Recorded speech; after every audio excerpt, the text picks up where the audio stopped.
इंसान कहां से आए, हमारा उद्देश्य क्या है, ये ऐसे सवाल हैं जो हजारों सालों से विचारकों को उलझा रहे हैं। इन गूढ़ रहस्यों पर प्राचीन धर्म ग्रंथ गहरी जानकारी देते हैं। भारत के पवित्र ग्रंथों में ह्यूमन सृष्टि, डायनेस्टी अवली और जीवन की जटिल बुनावट की कहानियां मिलती हैं। यह निबंध वेदों, पुराणों, रामायण और महाभारत में वर्णित ह्यूमन वंश की आकर्षक कथाओं में तल्लीन करता है। सृष्टि के प्रारंभ में समय में वापस यात्रा करने के लिए तैयार हो जाइए, जहां देवताओं और मनुष्यों ने ह्यूमन जाति के भाग्य को आकर दिया। हमारी खोज ब्रह्मा, सृष्टिकर्ता भगवान और मानवता की उत्पत्ति में उनकी भूमिका से शुरू होती है। हम उनके द्वारा उत्पन्न डायनेस्टियों का पता लगाएंगे, कुलपतियों, राजाओं और ऋषियों के माध्यम से वंश के सूत्रों का पता लगाएंगे। ये कहानियां केवल पौराणिक कथाएं नहीं हैं, वे सांस्कृतिक खजाने हैं जो जीवन, कर्तव्य और एग्जिस्टेंस की भव्य योजना में हमारे स्थान के बारे में गहरा सबक देते हैं। शुरुआत में केवल एक विशाल निराकार शून्य था, जिसे शून्यता के रूप में जाना जाता था। इस मौलिक रसातल से एक सुनहरा अंडा निकला, जिसके भीतर सभी सृजन की क्षमता थी। ब्रह्मांड नामक यह ब्रह्मांडीय अंडा ब्रह्मांड को अपने भ्रूण रूप में धारण करता था। इस अंडे से स्वयंभू निर्माता ब्रह्मा का उदय हुआ। 4 सिरों से सुशोभित ब्रह्मा हिंदू धर्म के पवित्र ग्रंथ 4 वेदों का प्रतिनिधित्व करते हैं। उन्हें अक्सर एक किताब, एक माला, एक पानी का बर्तन और एक कमल का फूल पकड़े हुए दर्शाया गया है, जो क्रमशः ज्ञान, समय, सृजन और होलिता का प्रतीक है। ब्रह्मा का जन्म, सृजन की शुरुआत, ब्रह्मांड में जीवन की पहली हलचल का प्रतीक है। वह आदि पिता है, वह स्रोत है जहां से सभी प्राणी निकलते हैं। अपने मन की शक्ति से ब्रह्मा ने अपने पहले 4 पुत्रों सनत कुमारों सनक, सनातन, सनंदन और सनत कुमार को उत्पन्न किया। होलिता और ज्ञान के अवतार इन 4 ऋषियों ने तपस्या और आध्यात्मिक खोज का मार्ग चुना। वे ज्ञान और आत्म साक्षात्कार की खोज का प्रतीक हैं। कुमार हमेशा के लिए युवा, आध्यात्मिक ज्ञान की शाश्वत खोज का प्रतीक हैं। उनकी कहानी आत्मनिरीक्षण और उच्च ज्ञान की खोज के महत्व पर प्रकाश डालती है। वे जन्म और मृत्यु के चक्र से मुक्ति की लालसा का प्रतिनिधित्व करते हैं, जो हिंदू दर्शन का एक केंद्रीय विषय है। ब्रह्मा के माथे से रुद्र का उदय हुआ, जो अपार शक्ति और कॉम्प्लेक्सता के देवता थे।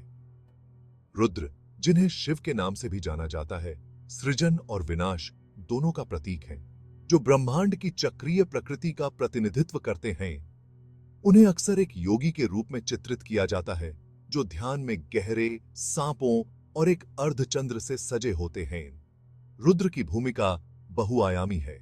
वह बुराई का नाश करने वाला, परिवर्तनकारी और आत्माओं को मुक्ति दिलाने वाला है। उनका नृत्य, तांडव, सृजन और विनाश के ब्रह्मांडीय नृत्य का प्रतिनिधित्व करता है। सृजन कथा में रुद्र की उपस्थिति ब्रह्मांड में निहित द्वैत को रेखांकित करती है, जहां सृजन और विनाश एक ही सिक्के के 2 पहलू हैं। भाग 5 10 ऋषि, ब्रह्मांड में ज्ञान के बीच। ब्रह्मांड को और अधिक आबाद करने के लिए ब्रह्मा ने 10 मानस पुत्रों को बनाया, जिन्हें प्रजापति या ह्यूमन जाति के पूर्वजों के रूप में जाना जाता है। इन 10 ऋषियों को जीवन का प्रचार करने और ह्यूमन सभ्यता की नींव स्थापित करने की जिम्मेदारी सौंपी गई थी।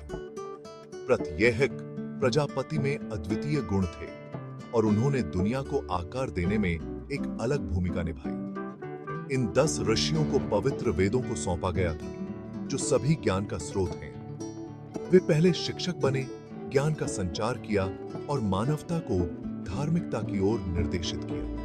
उनके वंश में राजाओं, ऋषियों और नायकों की अनगिनत पीढ़ियां शामिल हैं, जिन्होंने इतिहास के पाठ्यक्रम को आकार दिया। भाग 6 मनु और शत्रुपा। पहला पुरुष और महिला। ब्रह्मा की रचनाओं में मनु पहला पुरुष और शतरूपा पहली महिला थी। उनसे ह्यूमन जाति का उदय हुआ। एक धर्मी राजा मनु ने दिव्य नियम मनुस्मृति प्राप्त की, जिसने मानवता के लिए आचार संहिता निर्धारित की। मनु और शतरूपा आदर्श पुरुष और महिला सिद्धांतों का प्रतिनिधित्व करते हैं। उनकी कहानी ह्यूमन समाज की शुरुआत, परिवार की स्थापना और पीढ़ियों से ज्ञान और मूल्यों के संचरण का प्रतीक है। भाग 7। मनु की संतान सौर और चंद्र राज डिनेस्टियों का अनावरण। मनु और शतरूपा के 10 बच्चे थे, जिन्होंने आगे चलकर 2 प्रमुख डायनेस्टियों को जन्म दिया, सूर्यवंश और चंद्र डायनेस्टी। मनु के पुत्र इक्ष्वाकु के डायनेस्टीज सूर्यवंश में महाकाव्य रामायण के नायक भगवान राम जैसे महान राजा हुए हैं। चंद्रवंश मनु के पुत्र बुद्ध से अपनी जड़ें जमाता है, जिसमें महाभारत के दिव्य रणनीतिकार कृष्ण जैसी प्रसिद्ध हस्तियां शामिल हैं। सूर्यवंश और चंद्रवंश हिंदू पौराणिक कथाओं में ह्यूमन वंश की 2 प्रमुख शाखाओं का प्रतिनिधित्व करते हैं।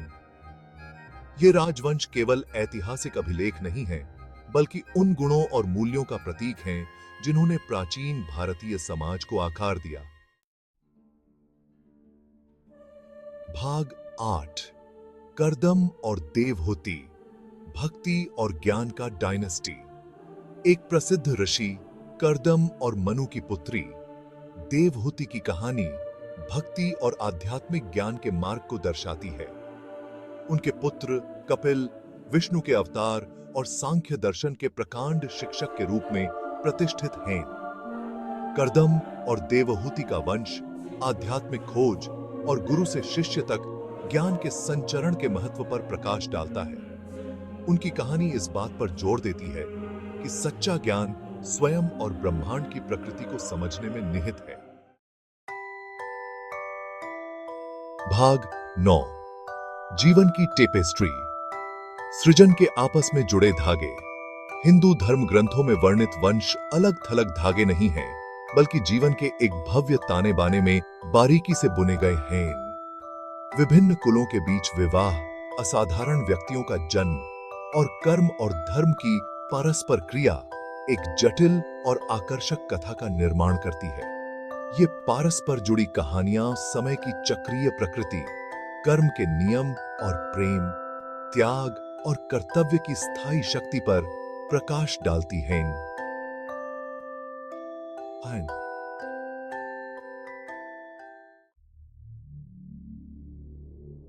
भाग 10। निष्कर्ष, एक स्थायी विरासत। हिंदू पौराणिक कथाओं में ह्यूमन वंश की कहानियां भारत की समृद्ध आध्यात्मिक और दार्शनिक विरासत की एक झलक पेश करती हैं। पीढ़ी दर पीढ़ी चली आ रही ये कथाएं आज भी ह्यूमन प्रेरित और मार्गदर्शित करती हैं।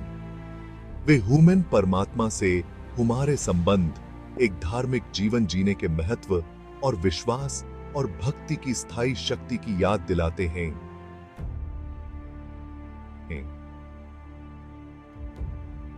इन प्राचीन कहानियों को समझने से हम मानवीय स्थिति, ब्रह्मांड में अपने स्थान और उन कालातीत मूल्यों के लिए गहरी प्रशंसा प्राप्त करते हैं जो ह्यूमन एक प्रजाति के रूप में एक साथ बांधते हैं। हमारे पूर्वजों की विरासत न केवल हमारे रक्त में, बल्कि हमारे द्वारा बताई गई कहानियों, हमारे द्वारा संजोए गए मूल्यों और हमारे एग्जिस्टेंस को परिभाषित करने वाले अर्थ की खोज में जीवित है।